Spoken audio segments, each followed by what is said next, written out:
The Assembly will now hear a statement by His Excellency Benjamin Netanyahu, Prime Minister of the State of Israel.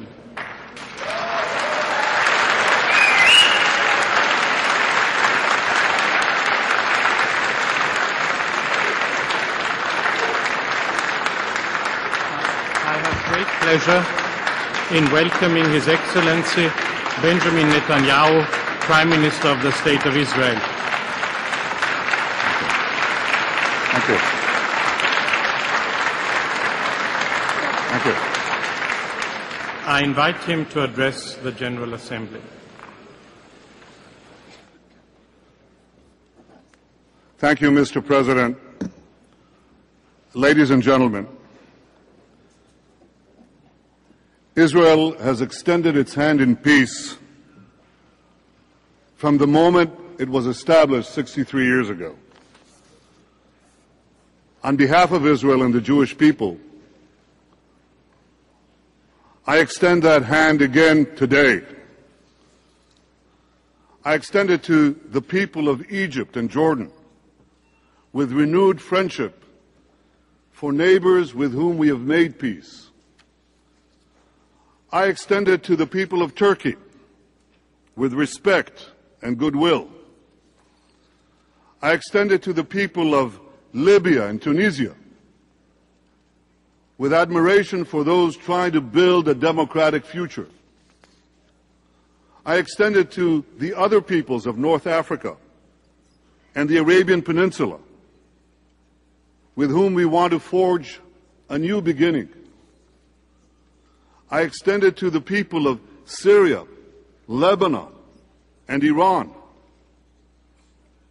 with awe at the courage of those fighting brutal repression. But most especially,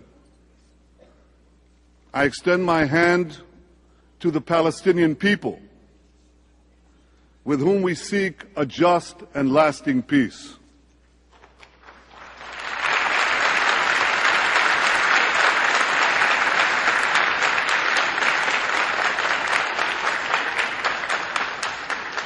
Ladies and gentlemen, in Israel, our hope for peace never wanes. Our scientists, doctors, innovators apply their genius to improve the world of tomorrow. Our artists, our writers enrich the heritage of humanity. Now, I know that this is not exactly the image of Israel that is often portrayed in this hall. After all, it was here in 1975 that the age-old yearning of my people to restore our national life in our ancient biblical homeland, it was then that this was branded shamefully as racism. And it was here in 1980, right here, that the historic peace agreement between Israel and Egypt wasn't praised. It was denounced.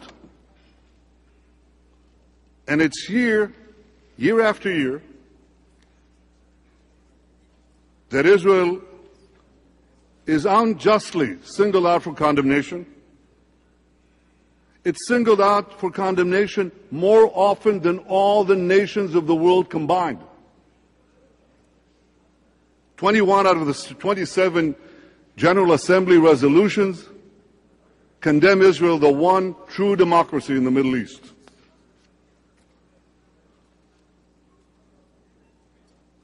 Well, this is an unfortunate part of the UN institution. It's the theater of the absurd. It doesn't only cast Israel as the villain, it often casts real villains in leading roles. Gaddafi's Libya chaired the UN Commission on Human Rights. Saddam's Iraq headed the UN Committee on Disarmament. You might say that's the past. Well, here's what's happening now, right now, today.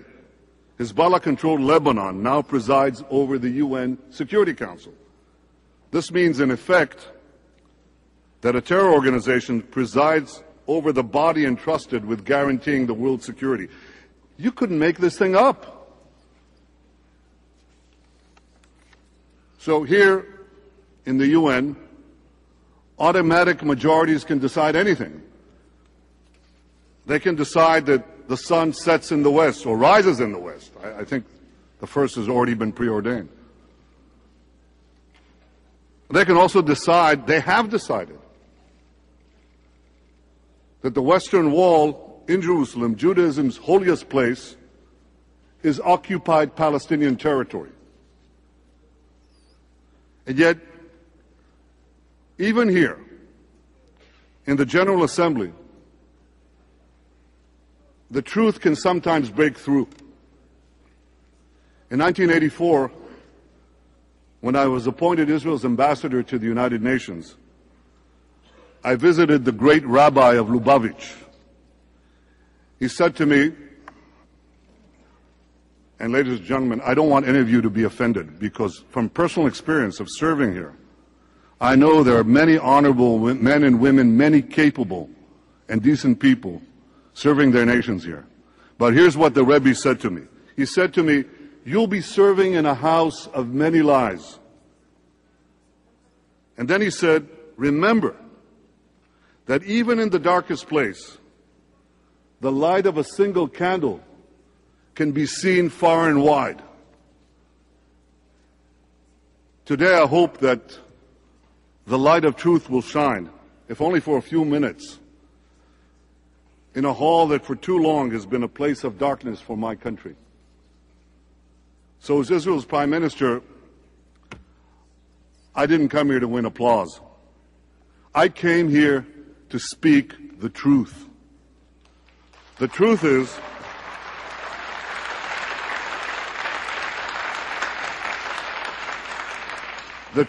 that Israel wants peace.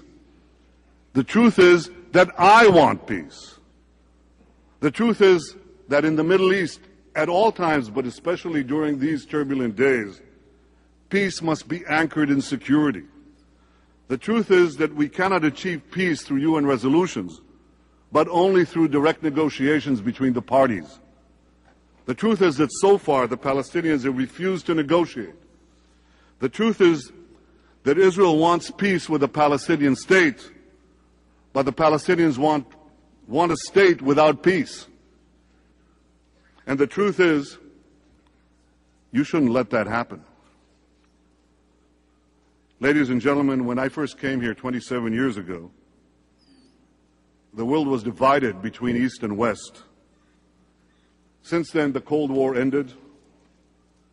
Great civilizations have risen from centuries of slumber. Hundreds of millions have been lifted out of poverty. Countless more are poised to follow. And the remarkable thing is that so far, this monumental historic shift has largely occurred peacefully. Yet a malignancy is now growing between East and West that threatens the peace of all. It seeks not to liberate, but to enslave, not to build, but to destroy. That malignancy is militant Islam. It cloaks itself in the mantle of a great faith, yet it murders Jews, Christians, and Muslims alike with unforgiving impartiality. On September 11th, it killed thousands of Americans, and it left the Twin Towers in smoldering ruins. Last night, I laid a wreath on the 9/11 memorial. It was deeply moving. But as I was going there, one thing echoed in my mind. The outrageous words of the president of Iran on this podium yesterday, he implied that 9/11 was an American conspiracy. Some of you left this hall. All of you should have.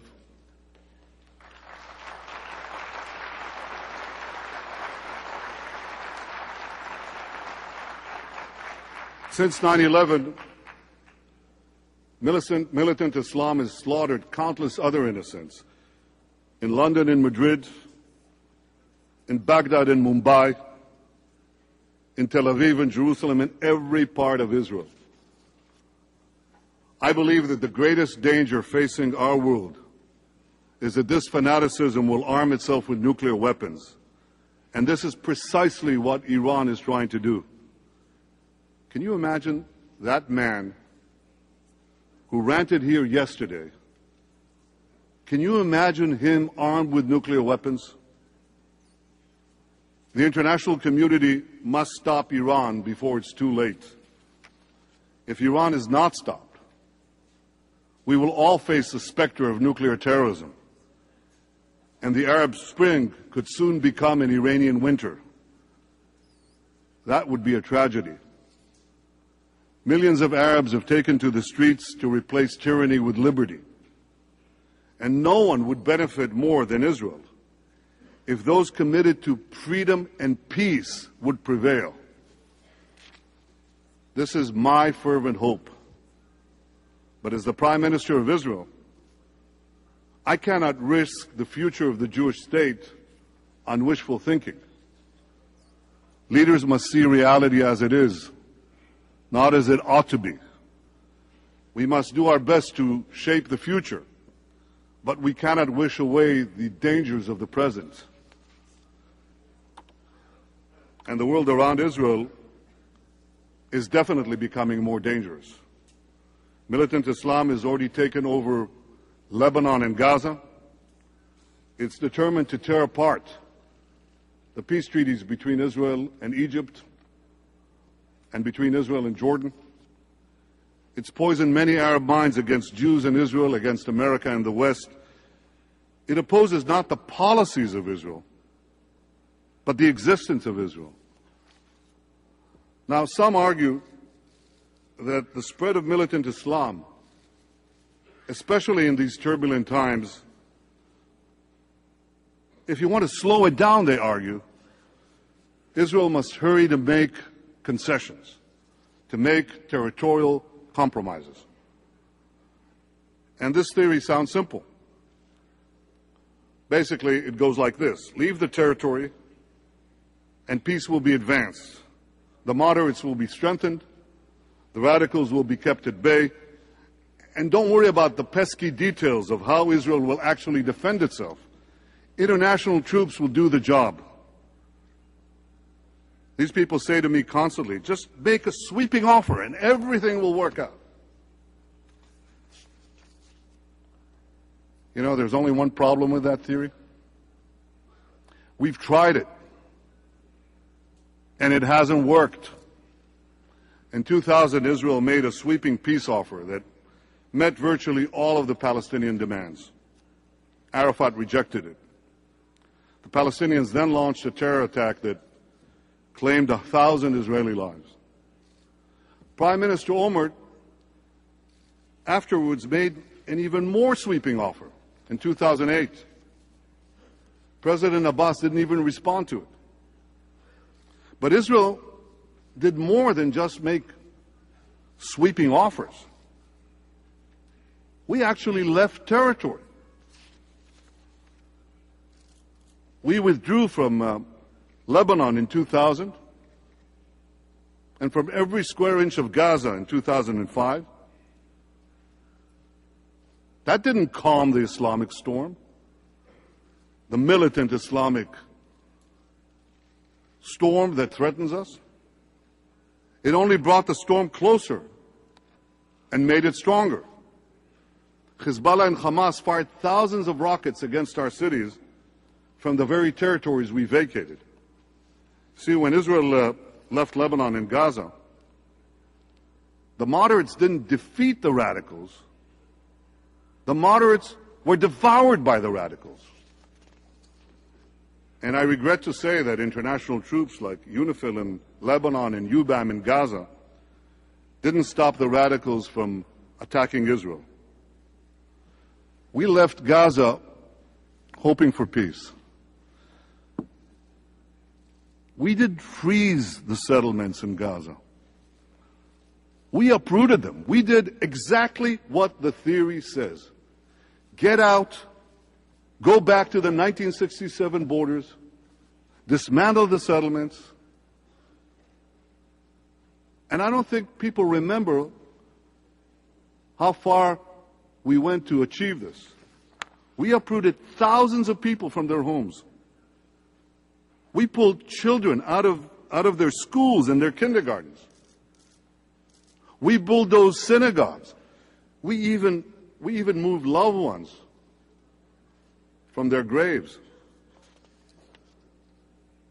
And then, having done all that, we gave the keys of Gaza to President Abbas. Now, the theory says it should all work out. And President Abbas and the Palestinian Authority now could build a peaceful state in Gaza. You can remember that the entire world applauded. They applauded our withdrawal as an act of great statesmanship, as a bold act of peace. But ladies and gentlemen, we didn't get peace. We got war. We got Iran, which through its proxy Hamas promptly kicked out the Palestinian Authority. The Palestinian Authority collapsed in a day, in one day. President Abbas just said on this podium that the Palestinians are armed only with their hopes and dreams. Yep. Hopes, dreams, and 10,000 missiles and Grad rockets supplied by Iran, not to mention the river of lethal weapons now flowing into Gaza from the Sinai, from Libya, and from elsewhere. Thousands of missiles have already rained down on our cities. So, you might understand that given all this, Israelis rightly ask, what's to prevent this from happening again in the West Bank? See, most of our major cities in the south of the country are within a few dozen kilometers from Gaza. But in the center of the country, opposite the West Bank, our cities are a few hundred meters or at most a few kilometers away from the edge of the West Bank.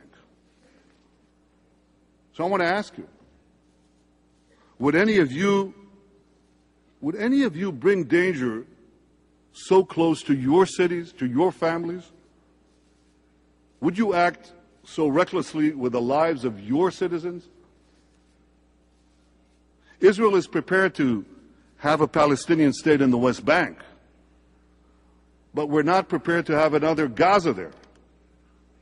And that's why we need to have real security arrangements, which the Palestinians simply refuse to negotiate with us. Israelis remember the bitter lessons of Gaza. Many of Israel's critics ignore them. They irresponsibly advise Israel to go down this same perilous path again. You read what these people say, and it's as if nothing happened. Just keep repeating the same advice, the same formulas, as though none of this happened. And these critics continue to press Israel to make far-reaching concessions without first assuring Israel's security. They praise those who unwittingly feed the insatiable crocodile of militant Islam as bold statesmen. They cast as enemies of peace those of us who insist that we must first erect a sturdy barrier to keep the crocodile out, or at the very least, jam an iron bar between its gaping jaws. So in the face of the labels and the libels, Israel must heed better advice. Better a bad press than a good eulogy. And better still would be a fair press, whose sense of history extends beyond breakfast, and which recognizes Israel's legitimate security concerns. I believe that in serious peace negotiations, these needs and concerns can be properly addressed. But they will not be addressed without negotiations. And the needs are many, because Israel is such a tiny country. Without Judea and Samaria, the West Bank, Israel is all of 9 miles wide. I want to put it for you in perspective, because you're all in this city. That's about 2/3 the length of Manhattan. It's the distance between Battery Park and Columbia University. And don't forget that the people who live in Brooklyn and New Jersey are considerably nicer than some of Israel's neighbors.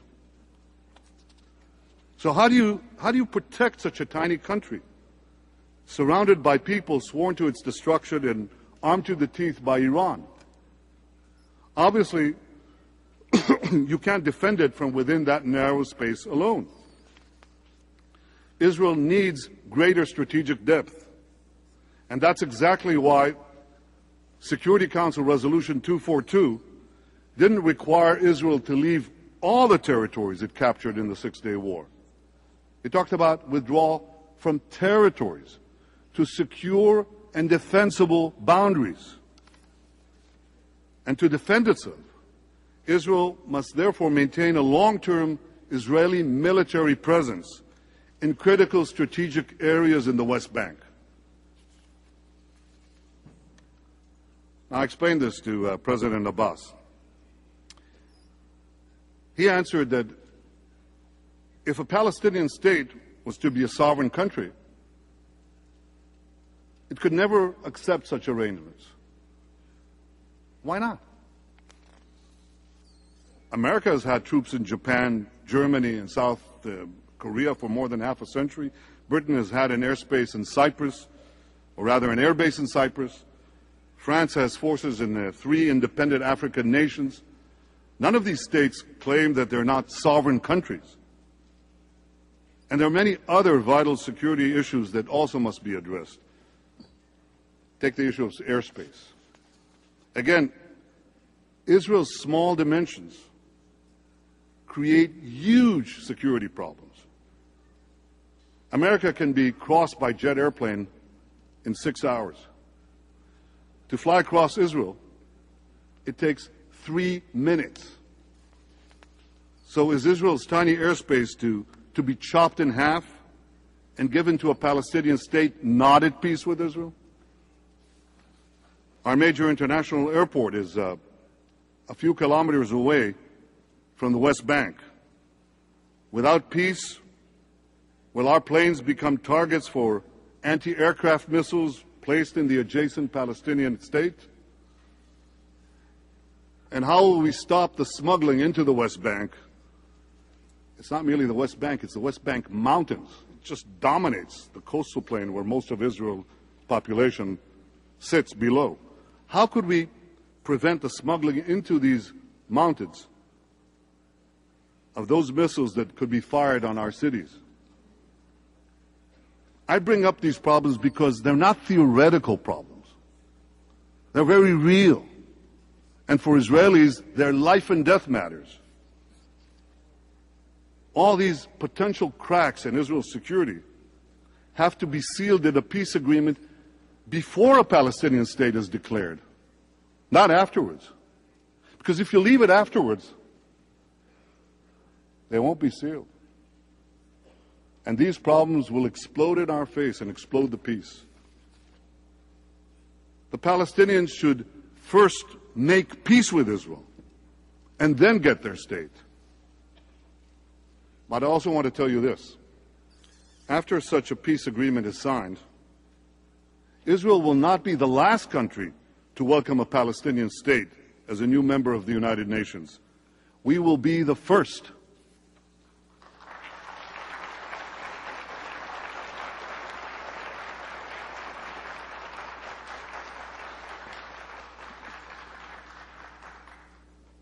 And there's one more thing.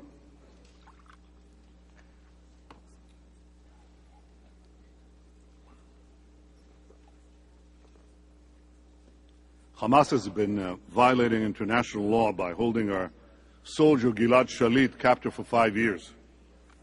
They haven't given even one Red Cross visit. He's held in a dungeon in darkness against all international norms. Gilad Shalit is the son of Aviva and Noam Shalit. He is the grandson of Tzvi Shalit, who escaped the Holocaust by coming to in the 1930s as a boy to the land of Israel. Gilad Shalit is the son of every Israeli family. Every nation represented here should demand his immediate release. If you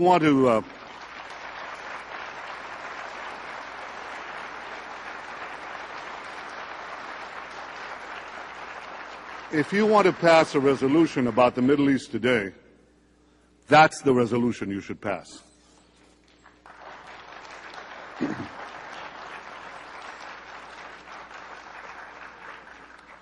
Ladies and gentlemen, last year in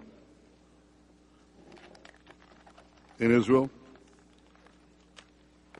in Bar Ilan University, this year in the Knesset and in the U.S. Congress, I laid out my vision for peace in which a demilitarized Palestinian state recognizes the Jewish state. Yes, the Jewish state. After all, this is the body that recognized the Jewish state 64 years ago. Now, don't you think it's about time the Palestinians did the same? The Jewish state of Israel will always protect the rights of all its minorities, including the more than 1 million Arab citizens of Israel. I wish I could say the same thing about a future Palestinian state. For as Palestinian officials made clear the other day, in fact, I think they made it right here in New York, they said the Palestinian state won't allow any Jews in it. They'll be Jew-free. Judenrein. That's ethnic cleansing. There are laws today in Ramallah that make the selling of land to Jews punishable by death. That's racism. And you know which laws this evokes.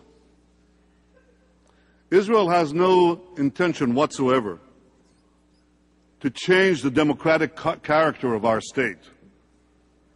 We just don't want the Palestinians to try to change the Jewish character of our state. We want to give up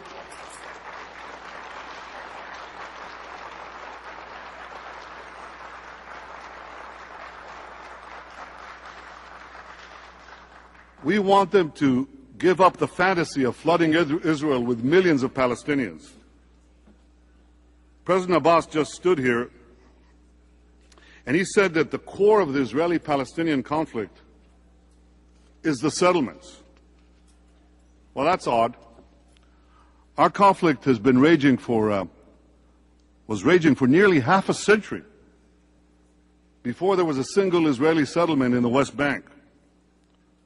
So if what President Abbas is saying was true, then I guess that the settlements he's talking about are Tel Aviv, Haifa, Jaffa, Beersheba.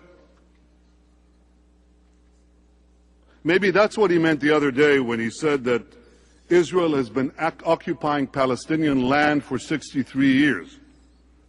He didn't say from 1967, he said from 1948.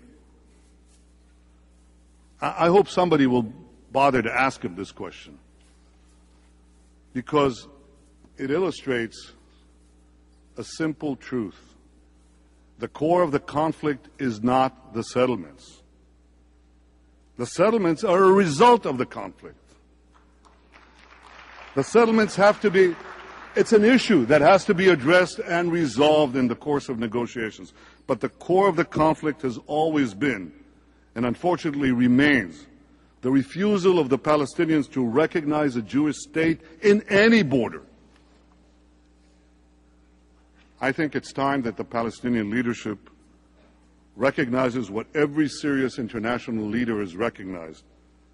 From Lord Balfour and Lloyd George in 1917 to President Truman in 1948 to President Obama just 2 days ago right here. Israel is the Jewish state.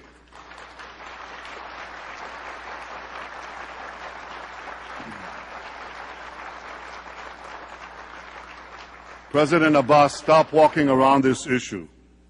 Recognize the Jewish state and make peace with us. In such a genuine peace, Israel is prepared to make painful compromises. We believe that the Palestinians should be neither the citizens of Israel nor its subjects. They should live in a free state of their own. But they should be ready, like us, for compromise. And we will know that they're ready for compromise and for peace when they start taking Israel's security requirements seriously and when they stop denying our historical connection to our ancient homeland. I often hear them accuse Israel of Judaizing Jerusalem. That's like accusing America of Americanizing Washington or the British of Anglicizing London. You know why we're called Jews? Because we come from Judea. In my office in Jerusalem, there's an ancient seal. It's a signet ring of a Jewish official from the time of the Bible. The seal was found right next to the Western Wall, and it dates back 2,700 years to the time of King Hezekiah. Now there's a name of the Jewish official inscribed on the ring in Hebrew. His name was Netanyahu. That's my last name. My first name, Benjamin, dates back 1,000 years earlier to Benjamin, Binyamin, the son of Jacob, who was also known as Israel. Jacob and his 12 sons roamed these same hills of Judea and Samaria 4,000 years ago. And there's been a continuous Jewish presence in the land ever since. And for those Jews who were exiled from our land, they never stopped dreaming of coming back. Jews in Spain on the eve of their expulsion, Jews in the Ukraine fleeing the pogroms, Jews fighting the Warsaw Ghetto as the Nazis were circling around them. They never stopped praying. They never stopped yearning. They whispered, next year in Jerusalem, next year in the Promised Land.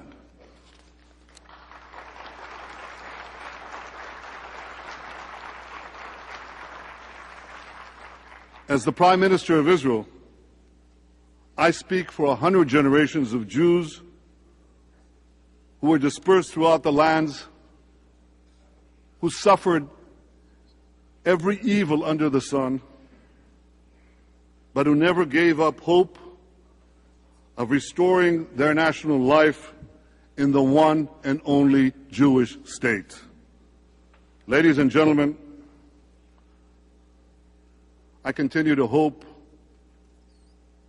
that President Abbas will be my partner in peace. I've worked hard to advance that peace. The day I came into office, I called for direct negotiations without preconditions. President Abbas didn't respond. I outlined a vision of peace of two states for two peoples. He still didn't respond. I removed hundreds of roadblocks and checkpoints to ease freedom of movement in the Palestinian areas. This facilitated a fantastic growth in the Palestinian economy. But again, no response.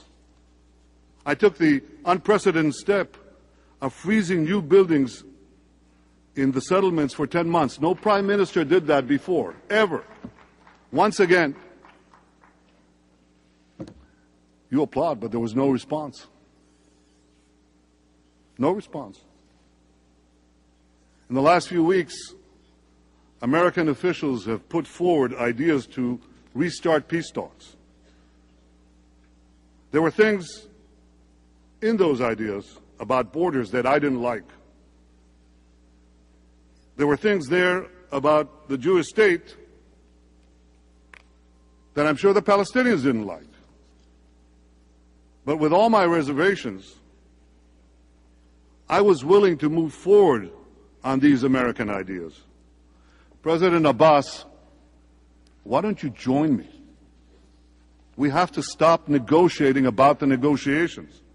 Let's just get on with it. Let's negotiate peace.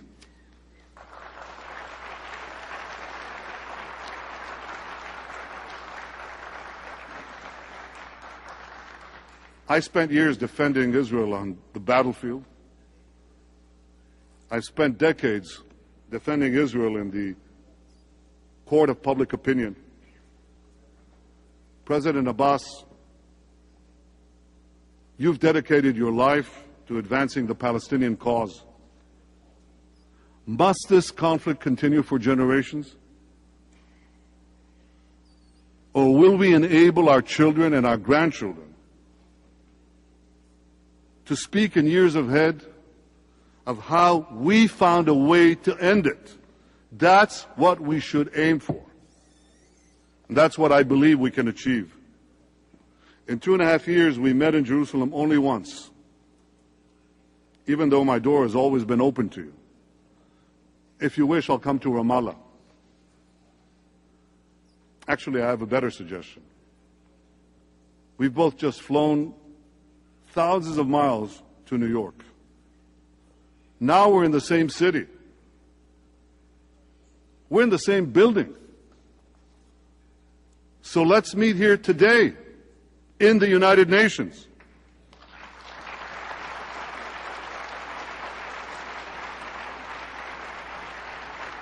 Who's there to stop us? What is there to stop us? If we genuinely want peace, what is there to stop us from meeting today and beginning peace negotiations? And I suggest we talk openly and honestly. Let's listen to one another. Let's do as we say in the Middle East, let's talk dugri. That means straightforward. I'll tell you my needs and concerns. You'll tell me yours. And with God's help, we'll find the common ground of peace.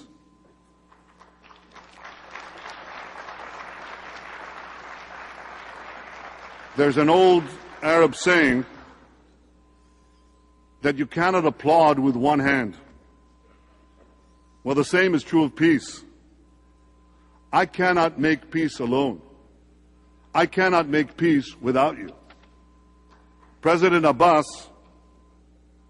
I extend my hand, the hand of Israel in peace. I hope that you will grasp that hand. We are both the sons of Abraham. My people call him Avraham. Your people call him Ibrahim. We share the same patriarch. We dwell in the same land. Our destinies are intertwined. Let us realize the vision of Isaiah. Ha'am ha'olchim b'choshech ra'u or gadol. The people who walked in darkness will see a great light. Let that light be the light of peace.